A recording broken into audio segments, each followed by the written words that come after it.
I pledge allegiance to the flag of the United States of America and to the republic for which it stands, one nation, under God, indivisible, with liberty and justice for all. Mr. Ali. Here. Mr. Brockman. Here. Mr. Carter. Ms. James. Here. Ms. Keefe. Here. Mr. Liguori. Here. Dr. Patel. Here. Ms. Toth. Here. And Mr. Wen. Here. We have a quorum. Thank you. The New Jersey Open Public Meetings Law was enacted to ensure the right of the public to have advance notice of and to attend the meetings of public bodies at which any business affecting their interest is discussed or acted upon.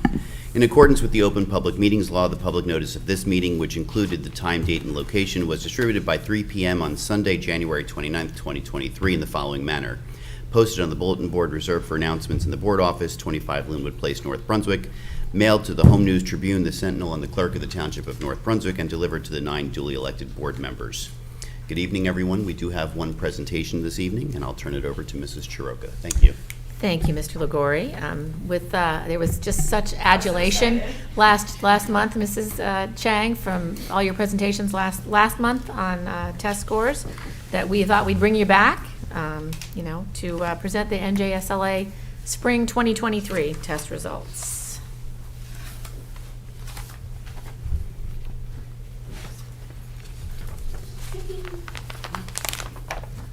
Hello, everyone. Oh, is this on? No.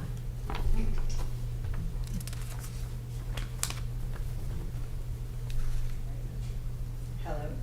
It takes a Is it second. on There it is, yes. Okay. Welcome, good evening. I'm here to present our 2023 NJSLA results.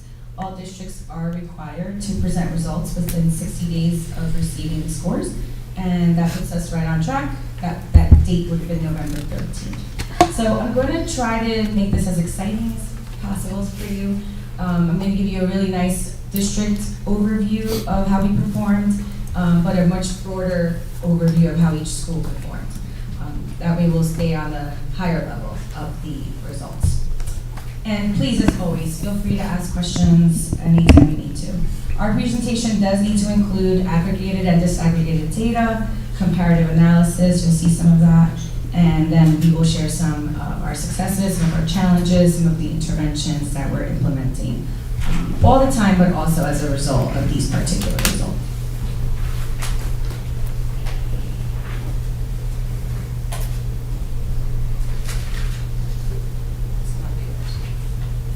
All right, here we go. So this year, as always, we have tested our grades 3 to 9 students. We had the ELA assessment, only 2 units this year. We were not a field test district. We can only be field tested every 3 years, so I'll stay on top of that. In grades 3 to 8, we had all of our students tested in math, but that was 3 units. And then high school math courses, which students in middle school also participate in, consisted of 2 units, Algebra 1, Geometry, and Algebra 2. And then in science, we continue to test in grades 5, 8, and 11, and those 4 units actually, but they're a little briefer. And then all of the results I'm sharing with you today are based only on valid scores. A student needed to have started a test to receive an actual summative NJSLA score. So we have sometimes students who don't come for makeups, or obviously our enrollment numbers won't exactly match the number of students who tested. Our testing experience. So my job as a district testing coordinator is to oversee the testing process. That means ensuring the integrity of the assessment, security of the assessment, being supportive to our school test coordinators who are just amazing and really do the bulk of the work, being there for them when they have any technical issues, irregularities. And so as part of the testing experience, we do mainly test in classrooms. At the high school, spaces at a premium, we often test in the media center in large groups. We obviously now have one-to-one devices for all students and lots of extra devices for any instances where students' devices aren't charged or are broken for whatever reason. And all assessments are administered. Oh, it's red. Okay. You want to hand her your microphone? Let me use mine. Sure. Battery back. All assessments are administered by a certificated teacher.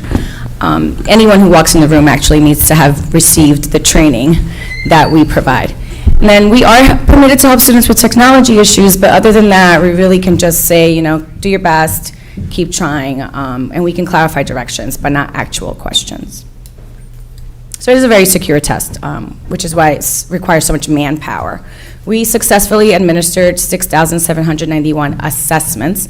Instead of putting the number of students we assessed there, which is tricky, I thought we would just tell you how many actual tests the students took. And then 208 students took the Algebra 1 or geometry test at MBTMS, which is really nice. And 53 students are taking advanced level courses in grades 9 and 10 and were exempt from the NJSLA. Only students taking geometry or Algebra 1 need to test. So what do these results tell us? We did meet our minimum participation rate, which is great, it's very important. The minimum rate is 95%. We did have several instances where our results were within 10 points of the state average, or in the cases of Math 4, Math 6, ELA 7, and Geometry, we were within 5 points of the state average. And then in one instance, we exceeded the state average, Algebra 2. So last year, I think we exceeded the state average in more content areas, but Algebra 2 is a nice one to exceed. So, as always, I want to remind you of the proficiency cut scores and the levels. There are 5 for this particular assessment. Level 1, 2, and 3 are not passing or not proficient. Only levels 4 and 5 are proficient. And as has been mentioned in the past, it used to be that level 3 was included in a passing score, which definitely was helpful. Now it isn't included in a passing score. So you have to achieve a 750 or above to pass the NJSLA, or to be considered proficient on the NJSLA. So here's our overall results. I know it's a lot of numbers, so let's try to keep them all straight. In ELA, our district average, all students 3 to 9, was a 737. That is a passing score of 3, a score of 3 that is not passing. But that was also the state's score, a 3. Now their scale score was higher than us, 748, but it doesn't matter because a 3 is a 3. And then in math, our average score, everybody 3 to 9 plus our everybody 3 to 8, Algebra 1, Algebra 2, and Geometry, our average scale score was 731, which is also a 3. So a 3 is not passing, remember? And then the state's average scale score was a little bit higher than us, but they're still just at a 3 like we are. And then in science, the state and the district are both a level 2, which is not proficient. Their scale score is a little bit higher than us, but at the end of the day, it's still just not a passing score, it's a 2. So those are the overall results, how our students performed in general.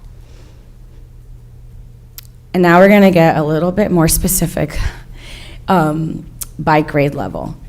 Scale score averages. We had 363 students test in 3rd grade for ELA. They scored an average score of 723, whereas the state scored a 729. We missed it by 2 points, we could have been right at the 3 level. 4th graders, 362 tested, average scale score of 738, but the state was 10 points higher at 748, but we're still both in the 3 proficiency range. We had 351 5th graders test, a scale score of 730, and the state score was 750. 750 is the exact number you need to be passing the NJSLA as a 4. And then in 6th grade, 738, and the state exceeded us again by a few scale score points, but the proficiency range is the same. Our 7th graders, 748, very close to the state, 752. And our 8th graders, 744, 10 points away from the state at 754. And our 9th graders, 737 and 748, a little bit under 10 points. So we're just kind of staying in the state's reach, but not quite matching them right now. And then we have by level. This is where the disaggregation comes into play. I have to disaggregate the data for you a little bit. But we don't have to go over every single percentage. I do want to highlight a few highs and lows, right? In grade 3, we had only 1% of students achieve a level 5. I do believe achieving a level 5 is very, very hard. I don't know what it is the students need to do, but there aren't many that get there. We had 21% of our 7th graders get there, which is awesome, and 15% of our 8th graders got a level 5. And then level 1, you want that number to be low. So in places where it's a little bit high, like 3rd grade, 28%, those are places where we're going to focus with the supervisors and the director of curriculum.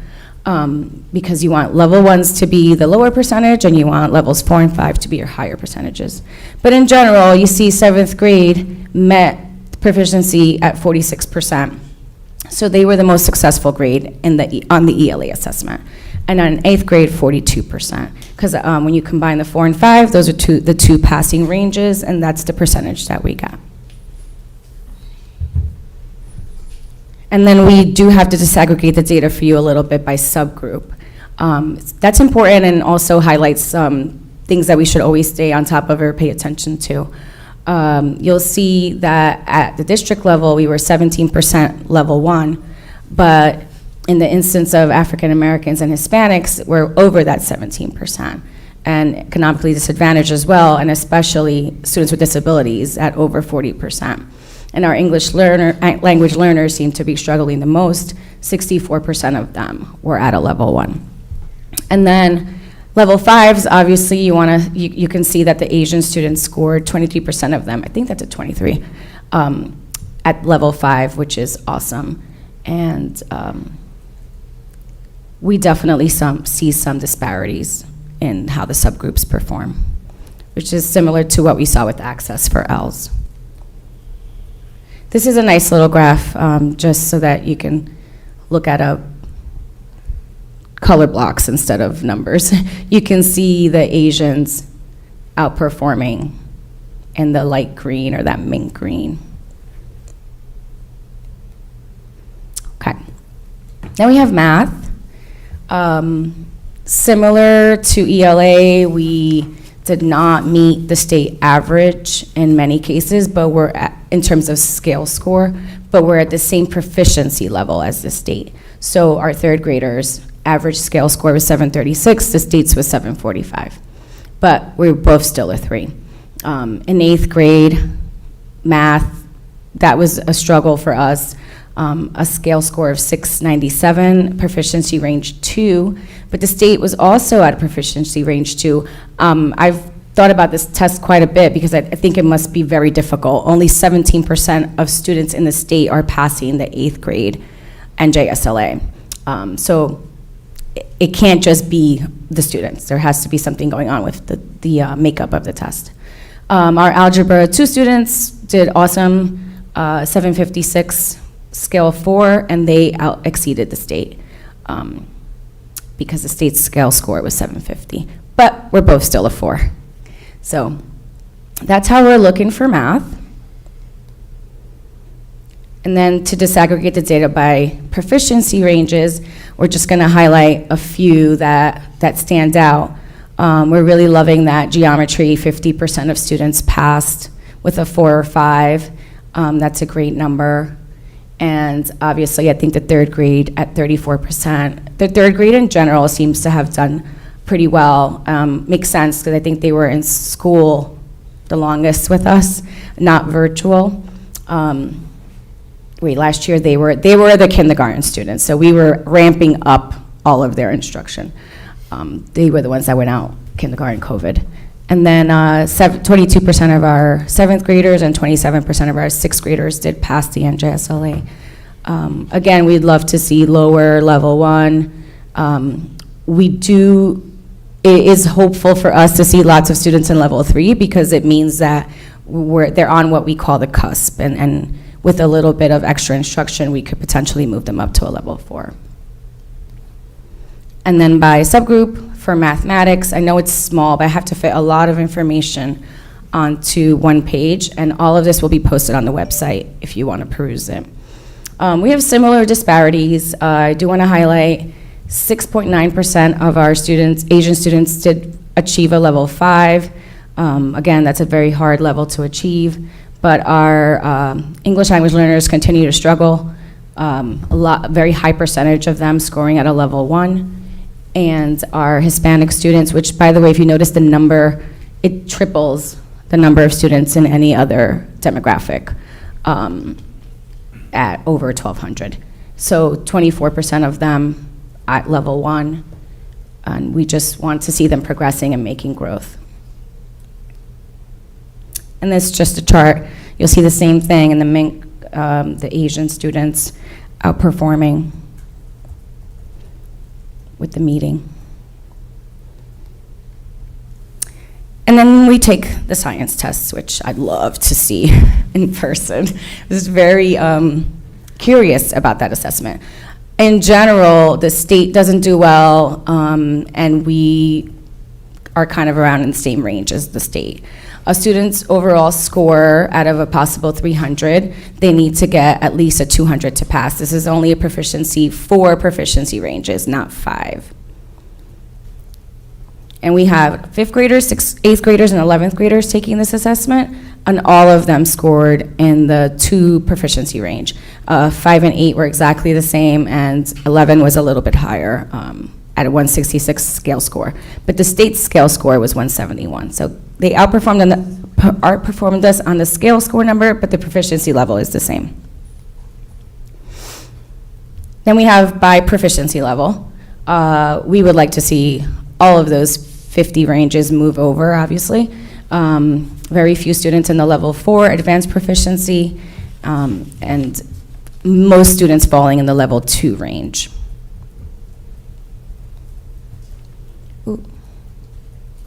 Ooh, I skipped to Judd's school. How did I do that? Okay, here we go. It's because John is here. We're in science by subgroup disaggregated. Still, the majority of the district, over 50% of the district, is at level 1. And the Asian students, 10% of them are at level 4. That was the highest population of students at level 4. A lot of our students, no matter their demographic, are just not succeeding on this assessment. I have a question for you. Sure. The English language learners, is that percentage inaccurate at level 4? Yes. It was my nightmare to make a mistake on this today. I'll fix that. I don't know what it could be right now. I would have to add it up. But yes, that's a mistake. It can't be 61%. Maybe I reversed it. I will take care of that. Thank you, Colleen. So those were our district level broad results. Any questions on how we performed in general in grades 3 to 9, Algebra 1, Geometry, and Algebra 2?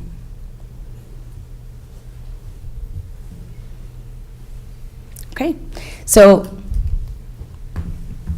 on a generic level, at the school level, we're not going to break this down by subgroups for every school. We have 7 schools, okay?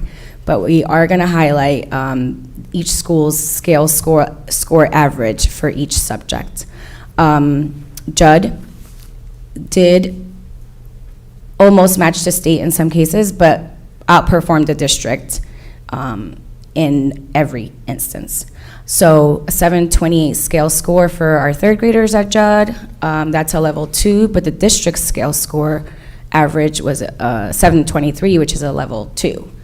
And then for math, 748, a level 3, same proficiency level as the district, but higher scale score. And then for ELA 4, again, outperformed the district, almost matched the state. And then for grade 4 math, outperformed the district by 1 scale point, same proficiency range. We have John Adams.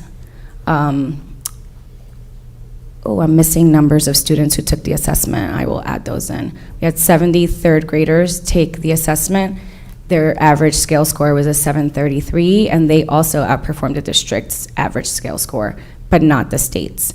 And our math students in grade 3 outperformed the district as well at 744, but it's still the same proficiency range as the rest of our 3rd graders at a level 3, and almost matched the state again. And then our 4th graders outperformed the district and matched the state. And our 4th graders in math outperformed the district and the state. So kudos to John Adams. Then we have Livingston Park. We have, I noticed lower scores here, but we do have a lot of dual language students in the school, English language learners in the school. The scale score for average for ELA was a 714. The district was 723, and the state was much higher than that. And then in math, for third graders, 727, the district was higher than that, and the state was much higher than that. Our ELA fourth graders, 723, the district was, again, the same, higher, and the state was higher as well. And then in math, you have a 731, the district was higher, and the state was also higher.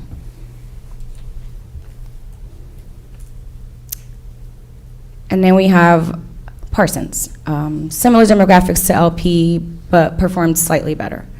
Our ELA third grader, 718, proficiency score of 2, same as the district, lower than the state. Our math student, 726, lower than the district, much lower than the state. Our fourth graders did a little bit better than the district, but still underperforming the state. And our math fourth graders, 737, very similar to the district, but lower than the state. And we've got Linwood School. So Linwood School doesn't have anybody to compare itself to because it's the only school that has grades 5 and 6 in it. So that's why the NA for district. Our fifth graders were 20 points lower than the state in ELA. So that's a big range. Our fifth graders in math were 727, same, wider range than we would like. And in ELA, much closer, 738, and math, 731, lower than the state. And in science, 151, proficiency number the same, but scale score for the state is higher.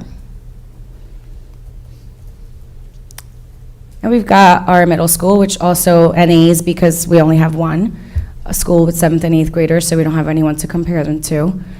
Our 7th graders performed very similar to the state in ELA. And in math, we were both proficiency rate of 3. Our 8th graders only 10 points apart from where the state was in ELA, and in math, much lower. That was the one we talked about before, where 2% of our 8th graders passed the NJSLA, but only 17% of the state's 8th graders passed the NJSLA. Algebra 1, much better. We achieved a 4, an average scale score of 756. We outperformed the state.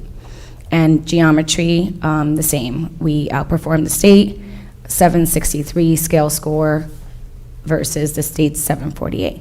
But you can see that MBTMS outperformed the high school's geometry students and the Algebra 1 geometry students at the high school. They can be compared because students at both schools take the assessment. And then for science, we were pretty close to the state's proficiency range. And then we have our high school. They only test 9th graders for ELA, and then any student in Algebra 1, Geometry, and Algebra 2, plus our 11th graders, on top of taking the NJGPA, take the science for NJSLA. So not too far away from the state for 9th grade ELA, both proficiency range 3. For Algebra 1, much lower, and you can see MBTMS as the district we're comparing it to outperformed them in Algebra 1. And then in geometry as well, 734 versus a 745. Both still a proficiency range 3, so that's good, but higher scale scores at MBTMS. And then in Algebra 2, we outperformed the state and earned that passing score. For science, very close to the state, but still the state isn't passing this assessment, and neither are we. Any questions about the broad school information? Okay. So continued challenges. We really obviously want to, did I flip these two? Okay. increase the proficiency levels of our underperforming groups, a focus on special education and English language learners. As you can see from the data, they are underperforming other subgroups. Unfortunately, all IELTS students must take the NJSLA math test. Some of them are exempt from the ELA test, especially if they arrive after June 1st. But it's tricky because you still have to read the test in math or understand a lot of the information in English.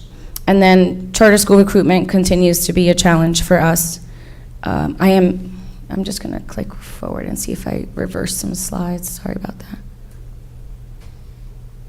I might have hit it. Oh, there we go. I mean, I wish it wasn't so, but I do think the COVID-19 pandemic continues to be a challenge, at least for a little while longer. In addition, you know, our students' social emotional learning skills and really a focus on their mental health continues to be a challenge.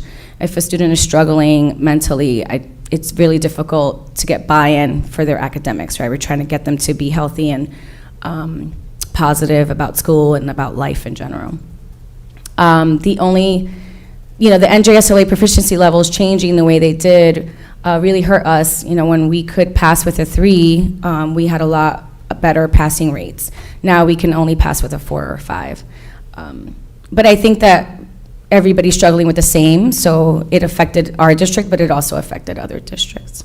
And then there's always changes to this assessment. I mean, we are really working on not teaching to the test, but it's also difficult when they change the evidence statement tables every year.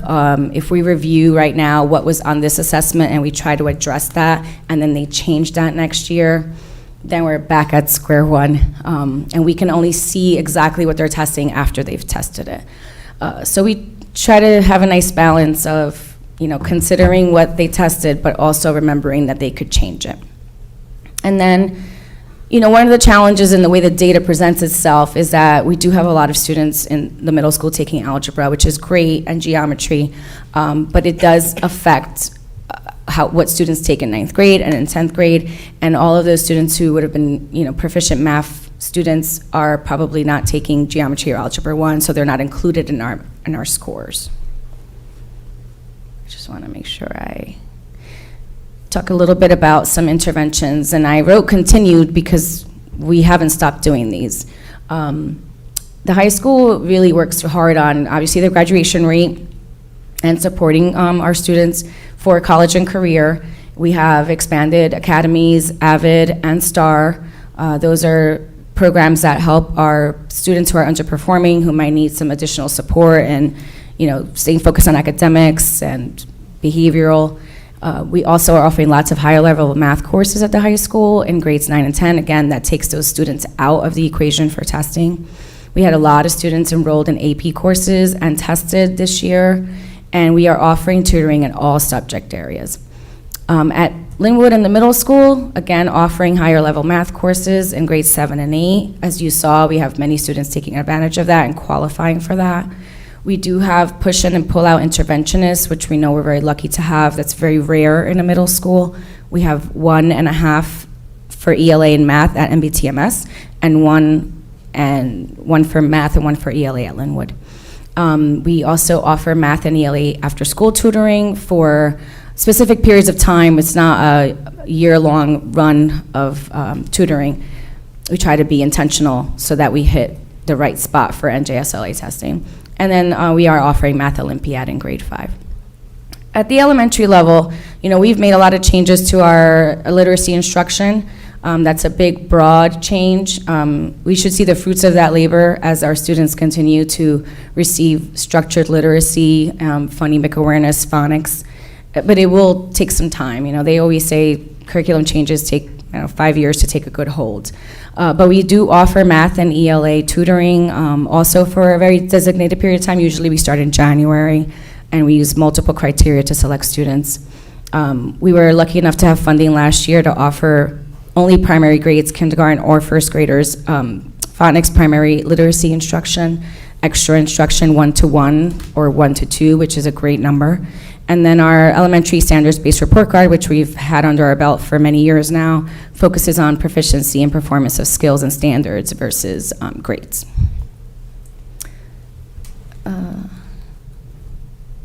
So we continue to be committed to our NJTSS process, New Jersey Tiered Systems of Support, the RTI system, if you're familiar with that language. We recently trained all staff on Tier 1 instructional strategies to support students.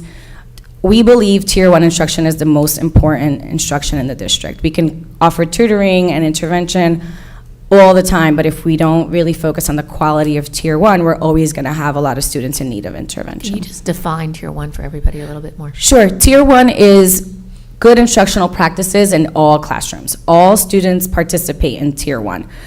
Whether you're a special ed student or have a 504 or are brilliant, everybody's Tier 1 instruction includes quality research-based curriculum, instructional strategies that are active engagement for students. For example, we really want to stay away from whole class instruction or lecturing to students because the research shows that they don't retain that information. So really reminding teachers of what the Tier 1 strategies are that they can all use. Small group instruction, strategy groups, guided reading, anything that helps you define for particular students what they need within the classroom without pulling them out. And then Tier 2 and 3 would be students who need beyond that. They get Tier 1, but they have to get in addition to. So focusing on our Tier 1 is a real goal of ours.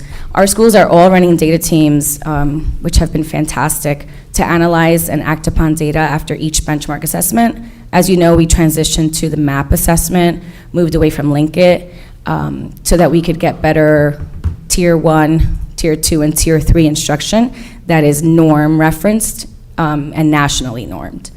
And then our principals are also taking ownership of their data and working on addressing trends. The more that principals understand and know what is happening at their school, the more they can advocate for what their teachers need and understand the teachers' challenges, support them in those challenges. And then teachers are really working on individualizing instruction by those strategies I mentioned before, such as strategy groups. And the supervisors, who you know are just brilliant, working with their coaches and staff on identifying and analyzing curricular areas that might need to be revised as a result of assessment results. It's not always the students. It's sometimes that we maybe need to shift where something is taught or prioritize something else, like a power standard that maybe we weren't prioritizing. So those are some things that we're always working on. Do you have any questions? I did also want to point out, and I thought maybe I saw a slide, but not sure if we had it earlier, Okay. about our EL numbers and when the students have to test, when a new student Yes, it's in comes there. into the country. So they have to test if they arrive anytime before June 1st. And that's tough because it's an arbitrary date, right? And so if they arrive before June 1st, they have to test. If they arrive after, they can be exempt from the ELA assessment, but not from the math assessment. Correct. Yeah, we do have a lot of, even students who are not port of entry, or even students who have been here, English is still just not the language that they're comfortable with. So even when they don't qualify for L services, they certainly could benefit from language instruction. Qualifying for the L service versus needing instruction are two different things. So we try to keep that in mind, as we do have a lot, as you saw, high number of Hispanic Latino students, and it continues to grow. Mars, can you Yeah. remind me, how many years consecutively have we had NJSLA now since COVID? This is year 3. This is year 3, okay. Year 1, year 2, now we're going to be in year 3. So this is data was the year second 2. one. Yeah. So correct me if I'm wrong, in the past, didn't we used to have data that used to follow the This- child? Follow the So student, yeah. Last year's third graders are now this year's fourth graders, so that we could follow how they're hopefully progressing from year to year. How come we don't report it like that anymore? Because quite honestly, these numbers are in a vacuum, and they're only comparing how they did this year against state averages and school averages. I know, and it's funny because Janet and I chatted about that. This is what the state wants us to share with you. At a curriculum meeting, I can certainly bring that kind of data that follows the grade level. I think that would be Sure. super helpful. But This will also be the first year since COVID that some of our teachers will get what's called an SGP. It's a student growth percentile.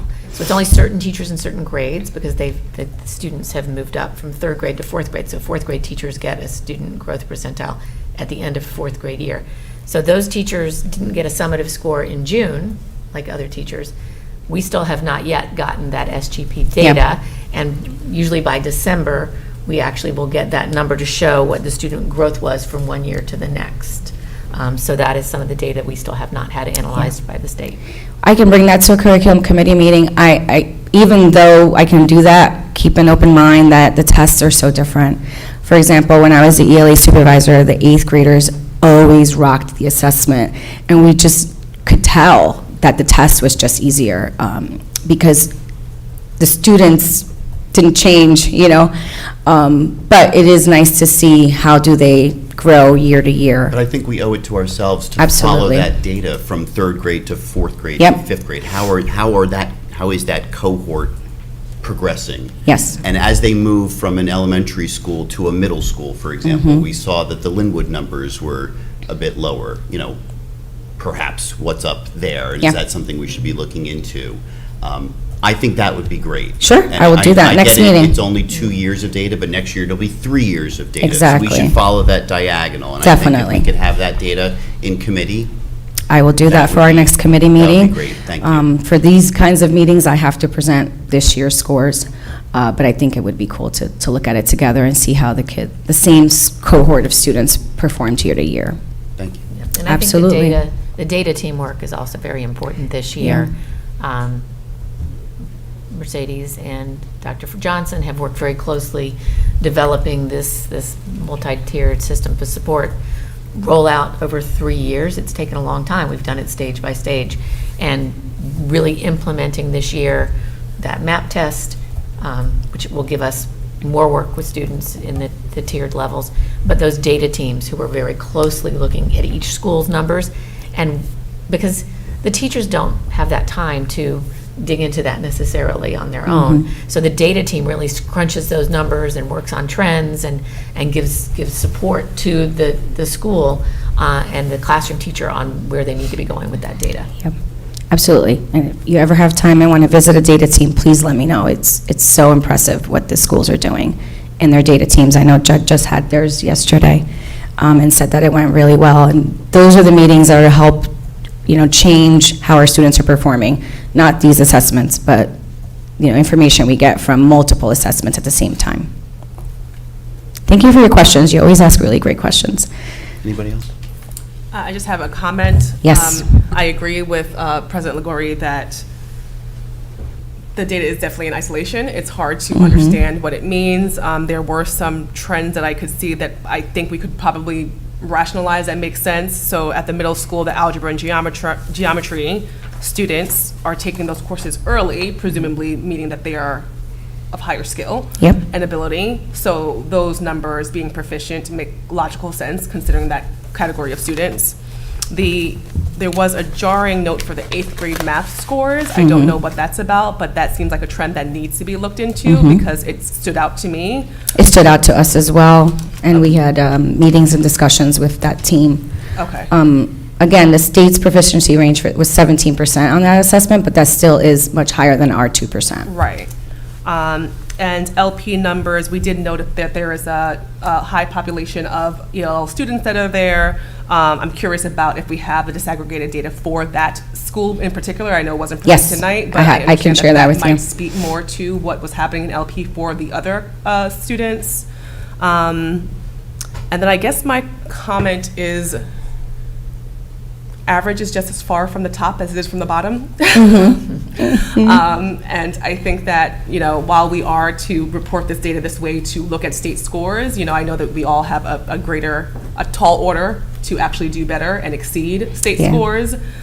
So I do hope that we will get the information that President Ligori is asking for so that we have a better understanding about how these cohorts are doing, keeping in mind that the cohorts also change, right? So more students are added to that population each year, so it's not going to be apples for apples, but it will be more Yeah. telling than what we're seeing tonight. Sure. Okay, thanks. Anybody else? I just wanted to also, and I believe Mrs. Chang also mentioned that, is when this test changed over, you take out algebra and geometry in the middle school, you take those kids out of that Math 7 and Math 8 cohort of testers too. So unlike before where they all tested the same, they all took the same test, once the state broke that out into those specific courses, you take that out of that population too. So it is, as Mercy said, in isolation because those kids are now removed from that test. So to your point too, Liz, yeah. Thank you. Thank you very much. You Thanks. did an Thank excellent you. job. We really appreciate all the Thank you. clear data and the information. It's a lot to sort through.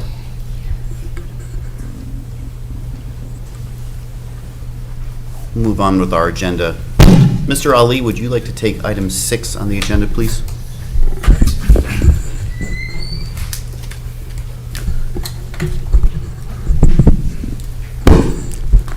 I would like to make a motion to approve the regular public meeting minutes on September 27th, 2023, the executive minutes, September 27th, 2023, the board retreat minutes from September 13th, 2023, and the board retreat executive minutes from September 13th, 2023. Second. All in favor? Aye. Any opposed? The minutes are accepted. Any communications?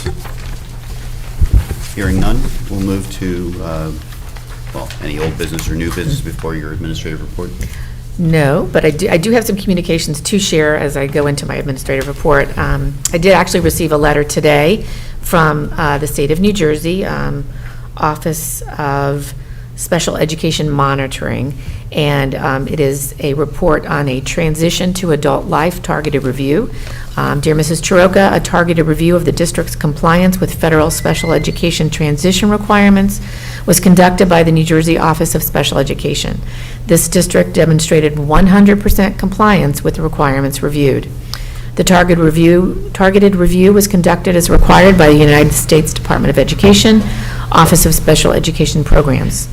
Transition planning is a priority established by the USOSEP in accordance with the Individuals with Disabilities Act of 2004. As a result, states must collect and report on transition compliance from sample school districts in the state's annual performance report. Going forward, the district must maintain administrative oversight of the implementation of requirements regarding students with disabilities ages 16 and above to ensure ongoing compliance and successful transition to adult life for students with disabilities. So I just wanted to highlight this letter because, again, I'm really proud of our special education program, that we have brought more students into our district with greater needs, and that we really have a strong transition program for those middle school. We do go beyond graduation. We go 18 to 21, and we have an exceptional program, and I'm really proud of that team, their hard work, and to get 100% on this is a really nice, feather in the cap. So I just wanted to share that with everybody. Thank you. So for my administrative report, good evening to all our families, guests, and viewers here tonight. While many of you think of Halloween think of October as the month for Halloween, pumpkins, football games, and sweater weather, in New Jersey schools, October always places a focus on some very important climate and culture work for each of our schools. The week of October 2nd through 6th was an NJDOE Week of Respect, and this week, October 16th through 20th, is the NJDOE Anti-Violence Week. From NBTHS to the NBTECC, all of our schools have taken part in, or are currently taking part in, fun but educational activities designed to build a culture of respect for one another and for our different cultures and beliefs. Keep an eye out for postings on our district page and our Facebook and Twitter pages, X pages, with more details from each school. Parent-teacher conferences will be held next week on Wednesday, Thursday, and Friday, October 25th, 26th, and 27th. Both in-person and virtual options are available through your child's teacher and school. Please make a special note that all 3 of these days are half early dismissal days for all students in the district due to the conference schedule. I do encourage all parents to be actively involved in their child's school life and take the opportunity to meet with your child's teachers during the conference days. And don't forget that schools are closed from November 6th through 10th for our typical annual week off in November, and schools will reopen on Monday, November 13th. That is it for my report this evening, Mr. President. Thank you, and we'll move to the student report. Good evening. Good evening. So first off, we have our SGO sponsored homecoming week. So first off, we had our fall pep rally, which we honored our fall athletes, and then after the juniors won the Spirit Cup. Then after we capped the night with our homecoming, which was themed Out of This World. This week, the Latin America Club did different things this month to honor Hispanic Heritage Month. There were daily announcements highlighting members of the Hispanic community that made an impact in our community and our country. There was also a wonderfully done display done in the Commons for our first ever Hispanic Heritage Month week.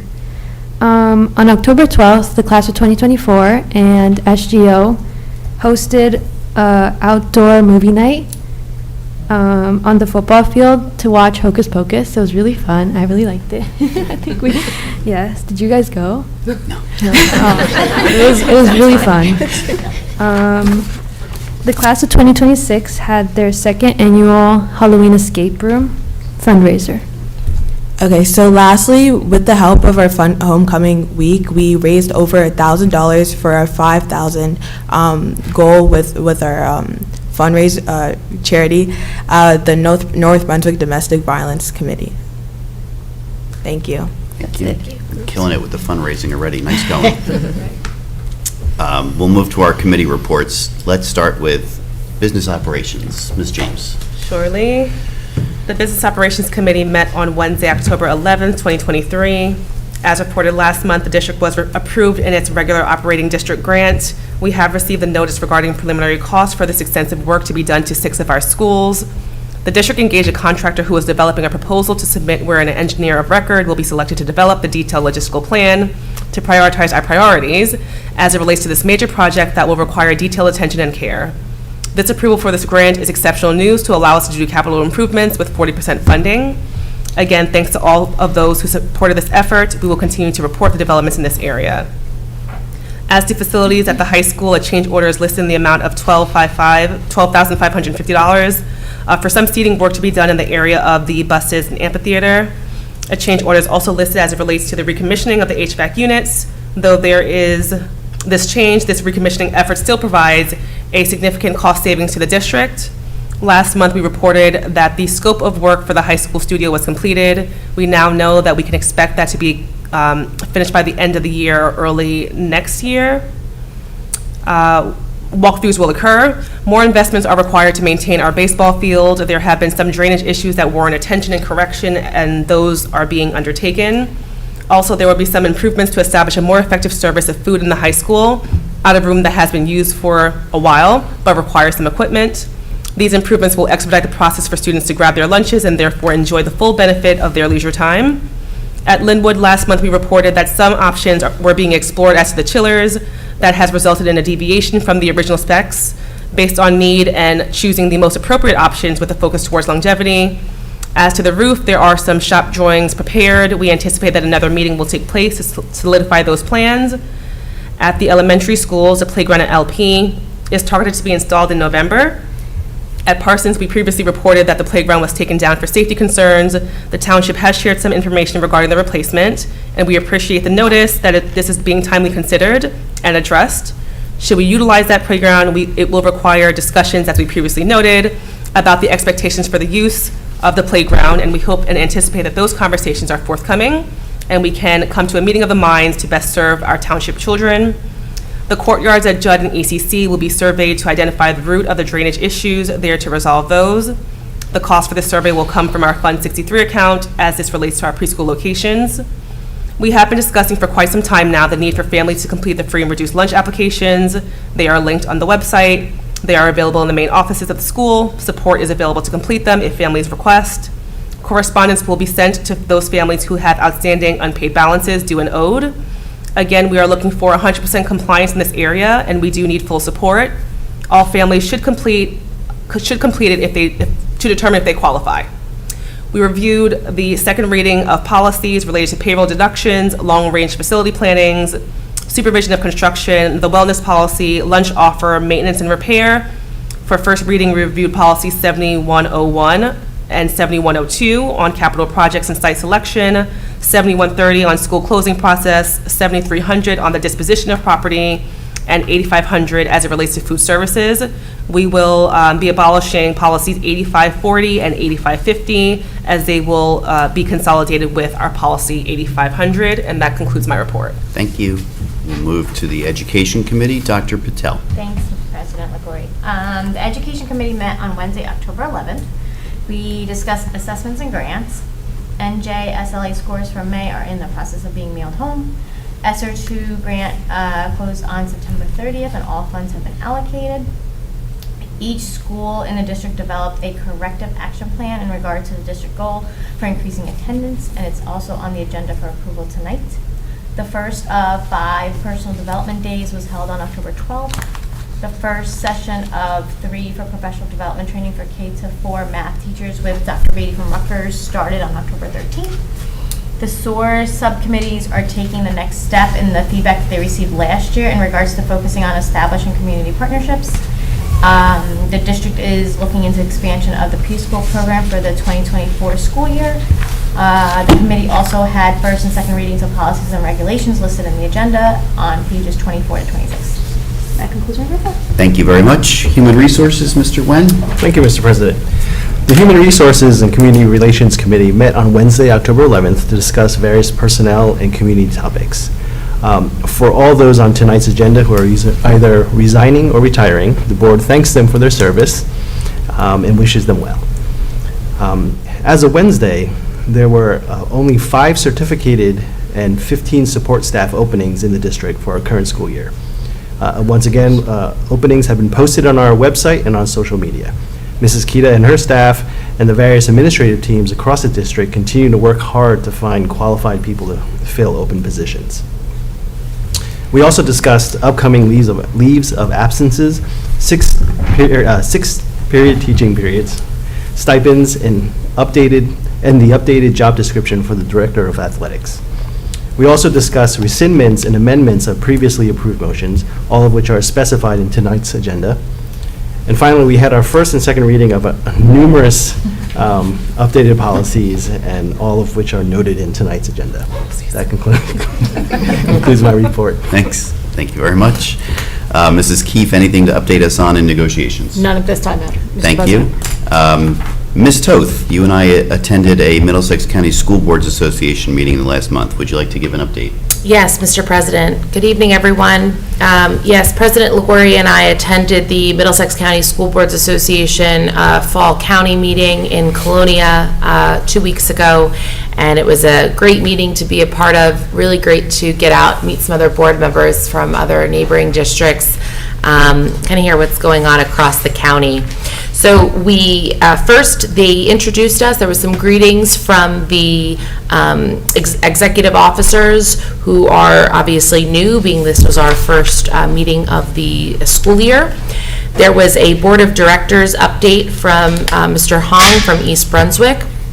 We also had an update from our Associate Director of Partnerships for the state on the NJSBA workshop, which is coming up next week in Atlantic City, which I know some of us are attending. There is an app that they encouraged us to download to understand what the agenda looks like across the 4 days of the conference. We also received an update on the NJSBA from the NJSBA Field Services team. We also discussed, there was an update as well from the NJSBA from the Government Relations team. They also introduced us to NJSBA Connection. It's a platform for board members to interact with one another. If anyone is interested in downloading it or has questions on it, we can talk on the side. But again, a great platform for board members to interact with one another throughout the state. They also discussed the program of the evening was presented by Patty Rees, who is our field service representative for New Jersey School Boards Association, as well as Ray Piney, the lead director of member training and engagement for New Jersey School Boards Association, as well as Kathleen Asher, who's the director of legal and labor relations for New Jersey School Boards Association, and that program was making informed decisions as a board member. There is another hybrid county meeting next month. It is after Thanksgiving on Tuesday, November 28th. That meeting is in Woodbridge. And then the following meeting after that is a virtual county meeting in March of 2022. That concludes the report, Mr. President. We should all be getting those invites. If Yes. you're not, let one of us know. They're very informative. Thank you. Mr. Brockman, would you please move on item number 9? Sure. Make a motion to approve the administrative, student, and committee reports. So moved. All in favor? Aye. Any opposed? All the reports are accepted. Thank you. We'll, at this point, review the agenda for this evening's meeting. We've received this at home. We have an updated copy on the dais this evening. And we'll begin to review. We're already on page 2, so page 2 and page 3. Any questions, please let us know. Page 4 and page 5.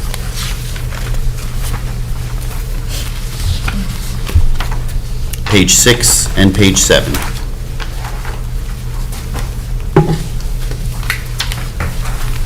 Page 8 and page 9.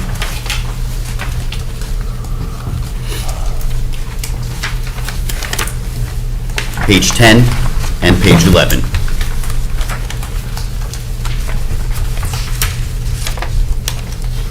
Page 12 and page 13.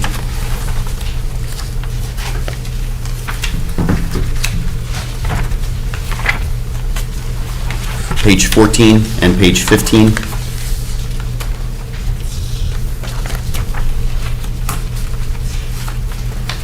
Page 16 and page 17.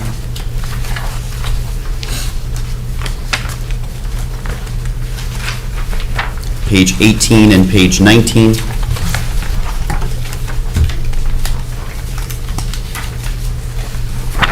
Page 20 and page 21.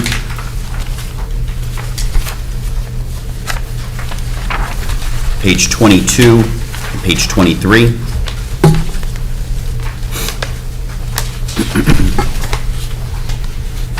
Page 24 and page 25.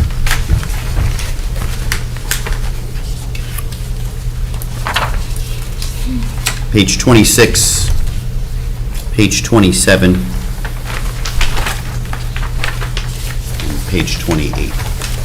Any questions on consent agenda this evening?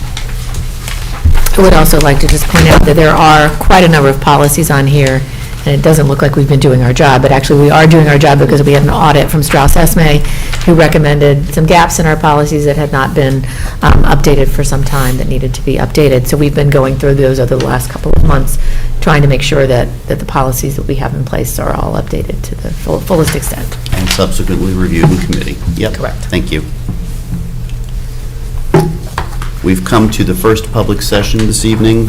This public session is for agenda items only. If anybody would like to comment on agenda items only, now's your chance, and you'll have 3 minutes with which to speak. You'll need to sign in and please identify yourself for the record. Is this working?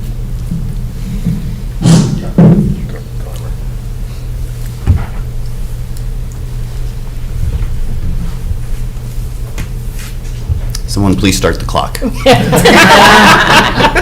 Well, for those of you who don't know me, I'm John Patel. I'm currently the principal at Judd, and soon you will be approving my bittersweet retirement. And I felt I wanted to come, so I appreciate you indulging these 3 minutes from me. And I certainly didn't come to talk about me. It'd be the last thing I'd want to do or deserve to do. What I am here to do is, number one, to thank all of you for volunteering your time to serve for our students, our staff, and our parents. It is a noble thing that you do. I also want to thank those who I've spent a lot of hours with when I was in central office. It was a lot of fun, and I want you all to know that I always appreciate your perspectives. I always appreciate your support, And I also always appreciated you holding us accountable. That's what you're supposed to do, and you've done that well. I've never felt anybody on the board has had an agenda other than supporting everything that we do. And it's been a complete privilege, honor, pleasure to work here in North Brunswick.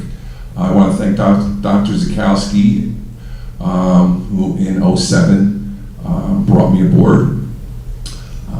And I want to thank the current administration who's sitting here for showing me, as I've mentioned to them, showing me an awful lot of respect throughout my tenure here. Currently, as I mentioned, I'm the principal at Judd, and that's a great place to be.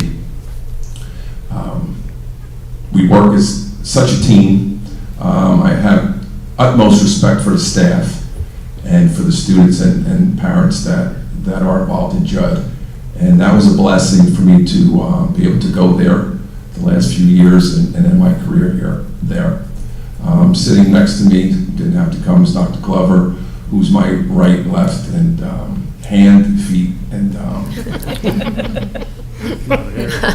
everything else. So I appreciate her being here this evening. So I just, that's all I have this evening. Again, I want to thank all of you. It's certainly bittersweet. I'm certainly gonna miss it. Also want to thank my wife, who's a second grade teacher. My boys, who are now in their 20s, they supported me through all the hours that I've spent here. And time sure does fly. They say the days go long, but the years go fast, and they sure do. And so again, thank you all for what you have done, and thank you for all that you're going to do in support of everybody here. And thanks for my 2 minutes and 48 seconds. Appreciate it, thank you. Thank you, John. Thank you for your professionalism, thank you for your friendship over the years, and we'll miss seeing you around. But thank you for all the years, we really appreciate it. Thank you. Thank you.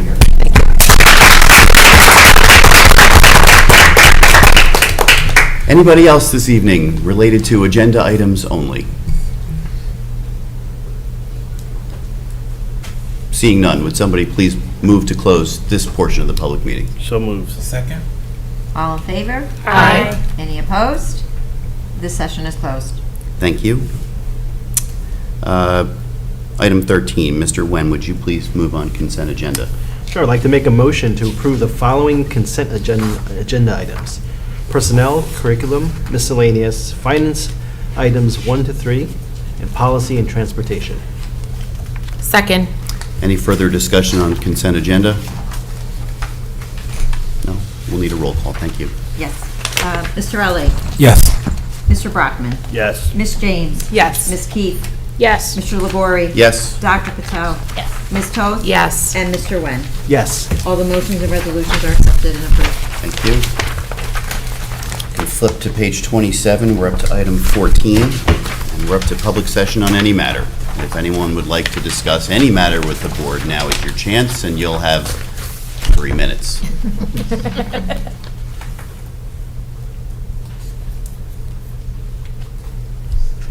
Seeing none, would somebody please move to close this public portion of the meeting? So moved. Second. All in favor? Aye. Any opposed?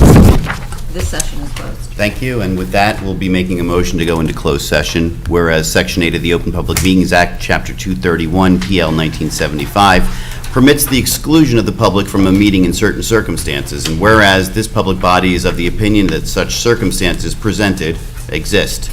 Now therefore be it resolved by the North Brunswick Township Board of Education that the public shall be excluded from discussion of and action upon the hereinafter specified subject matters. The general nature of the subject matter to be discussed is as follows: personnel matters and negotiations. It is anticipated at this time that the above stated subject matter shall be made public at such time as the need for non-disclosure no longer exists. This resolution shall go into effect immediately. Would someone please make a motion to go into closed session? So moved. Second. All in favor? Aye. Any opposed? We may go into closed session. And with that, we'll be going into closed session.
someone please move to go back into open session? So moved. Second. 6-1, half dozen. All in favor? Aye. Any opposed? We're back in session. Let's do Mr. Wen's motion first. All right. I would like to move to approve the termination of employee number 8771, effective October 13th, 2023. Second. Any further discussion? Roll call. Mr. Ali? Yes. Mr. Brockman? Yes. Ms. James? Yes. Ms. Keefe? Yes. Mr. Legori? Yes. Dr. Patel? Yes. And Mr. Wen. Yes. We have accepted that motion. Mrs. Keefe. Yes, Mr. President. I'd like to move to approve 2 sidebar agreements between the North Brunswick Township Board of Education and the North Brunswick Township Education Association for the 22-24 contract agreement relative to Article 16.C.6.B and Appendix A2. Second. Any further discussion on those? Another roll call, please. Yes. Mr. Ali? Yes. Mr. Brockman? Yes. Ms. James? Yes. Ms. Keefe? Yes. Mr. Legori? Yes. Dr. Patel? Yes. And Mr. Wen. Yes. This particular motion is also approved and accepted. I believe that's it. We need a motion to adjourn. So moved. Second. All in favor? Aye. Any opposed? We are adjourned. Have a good evening. All right, nice job, guys. So is that